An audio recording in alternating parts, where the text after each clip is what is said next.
Now to the latest on Michigan Democrats' tax plan. Last Thursday, the Senate passed a bill that would cut the pension tax, raise the earned income tax credit, and give all tax filers a $180 rebate. There was still one more hurdle, though, and political reporter Rick Albin is here now to explain what that is. Yeah, and that hurdle hasn't been cleared just yet, Michelle. Okay. It's immediate effect, and it is a roll call vote that requires 2/3 or 26 of the senators to vote to allow any bill to be implemented as soon as it is passed, as it's practical to do so. So today, my expectations were that Democrats would once again try to get the 6 Republican votes they need to get the immediate effect. If unsuccessful, then they would proceed with a resolution that they introduced last week. That resolution would allow them to change the rule for immediate effect, but none of that happened.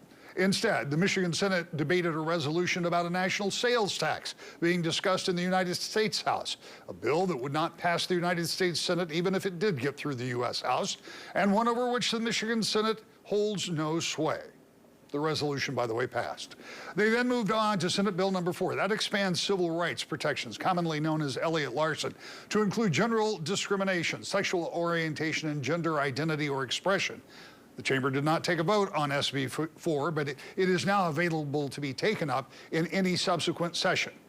And what about that much talked about tax bill, the same one that had Democrats and Republicans at each other's throats for weeks? Nothing. Silence. And then they adjourned. Now, there was some speculation, more than a little actually, that Democrats might not have the 20 required votes, that's all of their members, to pass that resolution to change the rule. Only speculation. Now, even if they lost one, the lieutenant governor could still break a 1919 tie. But then Republicans would simply have to do one thing, withhold one of their votes, make it 1918. No tie, no lieutenant governor, no vote. So instead of putting HB 4001, that's the tax bill, up for another consideration, the Senate adjourned for the day, and we'll be back in session tomorrow with an undefined agenda. There's no agenda items that have been listed for tomorrow, and we'll be there too, perhaps, yeah. For a little longer tomorrow. Yeah. We'll see.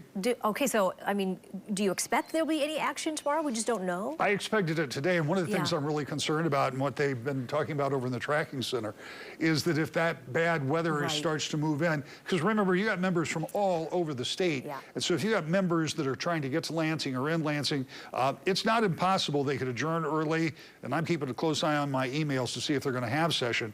But any day that they're in session, they could do something with it. And by the way, the vote thing is speculation. They may be in negotiation to come up with some kind of a more palatable deal. They may be doing actual legislative work. It was just surprising to go back today after last Thursday when everything was kind of a big blow up, and then today there was nothing done with it. But in any event, we'll be there and keep tracking it. Well, never a dull moment. No, that's true. I mean, it's not very long into this, and already yeah, and there are a lot of other agenda items that Democrats want to get to, so it will be interesting. Yeah, all right. Thanks, Rick. You bet.